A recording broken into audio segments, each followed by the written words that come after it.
വളരെ പ്രധാനപ്പെട്ട സ്ഥലം പാലക്കാടാണ്. നമുക്കറിയാം പാലക്കാട് നഗരസഭയിൽ BJP ഇതിനകം തന്നെ ഭരണം ഉറപ്പിച്ച് കഴിഞ്ഞതാണ്. അതോടൊപ്പം തന്നെ ഒറ്റപ്പാലം പോലെയുള്ള സ്ഥലങ്ങളിൽ ചില സഖ്യങ്ങൾ ഇന്ത്യ സഖ്യം രൂപപ്പെടുന്ന പശ്ചാത്തലമുണ്ടായിരുന്നു. അരുൺ ആലത്തൂര് പാലക്കാട് നിന്നും ചേരുകയാണ്. അരുൺ, ആദ്യം ഈ മുനിസിപ്പാലിറ്റിയിലേക്ക് എത്തിക്കഴിഞ്ഞാൽ അവിടുത്തെ ഒരു വോട്ടെടുപ്പിന്റെ സ്വഭാവം എന്തായിരുന്നു? 25 സീറ്റുകൾ BJPക്ക് ഉണ്ട്. അതിനാൽ തന്നെ ഭരണ തുടർച്ച നേരത്തെ തന്നെ ഉറപ്പായിരുന്നു.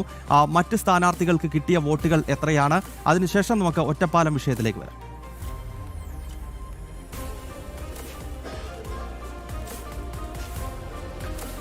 ഗൗതം, പാലക്കാട് നഗരസഭയിൽ ആദ്യ റൗണ്ട് പൂർത്തിയായിരിക്കുകയാണ്. ഈ ആദ്യ റൗണ്ട് പൂർത്തിയായ സമയത്ത് BJPക്ക് 25 വോട്ടുകളാണ് ലഭിച്ചിരിക്കുന്നത്. BJPയുടെ ചെയർമാൻ സ്ഥാനാർത്ഥിയായി മത്സരിച്ച് P. സ്മിതേഷാണ്. അദ്ദേഹത്തിന് 25 വോട്ടുകൾ ലഭിച്ചു. അതേസമയം തന്നെ UDFന്റെ സാജോ ജോണാണ് മത്സരിച്ചത്. അദ്ദേഹത്തിന് 18 വോട്ടുകൾ, അതായത് UDFന്റെ കൃത്യമായി 18 വോട്ടുകൾ അദ്ദേഹത്തിനും ലഭിക്കുകയുണ്ടായി. അതേസമയം LDFന്റെ, ഇവിടെ ശ്രദ്ധേയം LDF ആണ്. LDFന് P. രാധാകൃഷ്ണൻ എന്ന വ്യക്തിയാണ് മത്സരിച്ചത്. അദ്ദേഹത്തിന് 10 വോട്ടുകൾ ലഭിക്കുകയുണ്ടായി. 9 കൗൺസിലർമാരാണ് LDFനുള്ളത്. പക്ഷേ ഒരു വോട്ട് അധികമായി ലഭിക്കുകയുണ്ടായി. അത് കോൺഗ്രസിന്റെ വിമതനായ റഷീദിന്റെ വോട്ടാണ് ഇപ്പോൾ LDFന് ആദ്യ റൗണ്ട് പൂർത്തിയാവുമ്പോൾ ലഭിച്ചിരിക്കുന്നത് എന്നുള്ളതാണ്. അതേസമയം തന്നെ ഇനിയിപ്പോൾ രണ്ടാം റൗണ്ടിലേക്ക് കടന്നിരിക്കുകയാണ്. രണ്ടാം റൗണ്ടിലേക്ക് കടന്നപ്പോൾ കോൺഗ്രസിന്റെ സാജോ ജോണും അതേപോലെ തന്നെ സ്മിതേഷും തമ്മിലാണ് ഈ രണ്ടാം റൗണ്ട് മത്സരം നടക്കാൻ പോകുന്നത്. LDFന്റെ P. രാധാകൃഷ്ണന്റെ ഏതായാലും ഈ രണ്ടാം റൗണ്ടിൽ ഇനി പരിഗണിക്കില്ല. അതേസമയം ഈ LDF പ്രതിനിധികളെല്ലാം ഇപ്പോൾ ഈ രണ്ടാം റൗണ്ട് ബഹിഷ്കരിച്ചുകൊണ്ട് അവർ ഇറങ്ങിപ്പോയിട്ടുണ്ട്. ഈ വോട്ടെടുപ്പിൽ നിന്ന് വിട്ടുനിൽക്കുന്നു. അവർ വോട്ടെടുപ്പിൽ പങ്കെടുക്കുന്നില്ല എന്നുള്ളതാണ് രണ്ടാം റൗണ്ടിൽ കാണാൻ സാധിക്കുന്നത്. അതേസമയം തന്നെ രണ്ടാം റൗണ്ടിൽ ഇനിയിപ്പോൾ ഈ കോൺഗ്രസിന്റെ വിമതൻ UDFനെ പിന്തുണയ്ക്കുമോ, സാജോ ജോണിനെ പിന്തുണയ്ക്കുമോ എന്നുള്ളത് അറിയണം. അതോ ഇനി P. സ്മിതേഷിനെ പിന്തുണ അർപ്പിക്കുമോ എന്നുള്ളത് ഇനി നോക്കി കാണേണ്ടതുണ്ട്.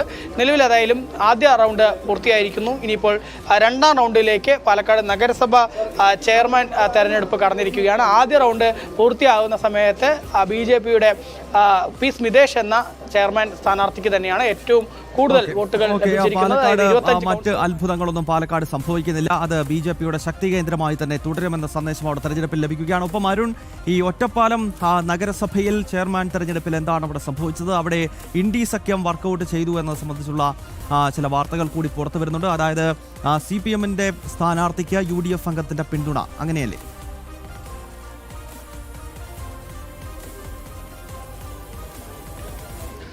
തീർച്ചയായിട്ടും ഗൗതം, ഒറ്റപ്പാലം നഗരസഭയെ സംബന്ധിച്ചിടത്തോളം നഗരസഭയിലെ UDFനും അതുപോലെ തന്നെ BJPക്കും സംവരണ സീറ്റാണ് നഗരസഭ ചെയർപേഴ്സൻ്റേത്. അതുകൊണ്ട് തന്നെ സംവരണ സീറ്റിൽ SC വിഭാഗത്തിൽ നിന്നുള്ള കൗൺസിലർമാർ UDFനും ഇല്ല, അതുപോലെ തന്നെ BJPക്കും ഇല്ല. LDFന് മാത്രമാണുള്ളത്. LDFന്റെ ജയസുധയാണ് അവിടെ മത്സരിച്ചത്. ആ ജയസുധ മത്സരിക്കുന്ന സമയത്ത് എതിരില്ലാതെ അവർ തിരഞ്ഞെടുക്കപ്പെടുന്നു. ആ എതിരില്ലാതെ തിരഞ്ഞെടുക്കപ്പെട്ടതിൽ ഒരു വോട്ട് അവർക്ക് അധികമായിട്ട് UDFന്റെ ഭാഗത്തു നിന്നും കൂടെ ലഭിക്കുന്നു എന്നുള്ളതാണ്.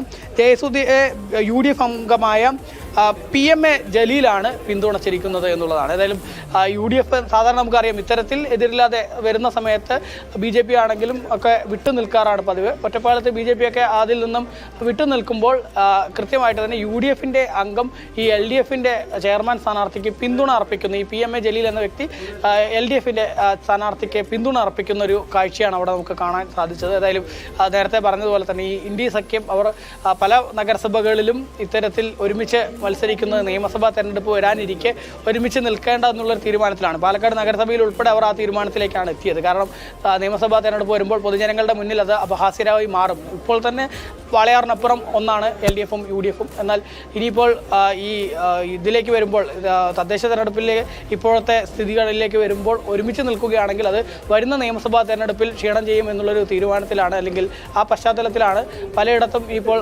ധാരണകളോ മറ്റോ വേണ്ട എന്നുള്ള തീരുമാനത്തിലേക്ക് കോൺഗ്രസും CPM എത്തിയിരിക്കുന്നത്. പക്ഷേ അതിനെ മറികടന്നുകൊണ്ടാണ് അവിടെ LDFന്റെ അംഗം ഇത്തരത്തിൽ UDFന്റെ ചെയർമാൻ UDFന്റെ അംഗം LDFന്റെ ചെയർമാൻ സ്ഥാനാർത്ഥിയെ പിന്തുണയ്ക്കുന്ന ഒരു സ്ഥിതി ഉണ്ടായിരിക്കുന്നത്.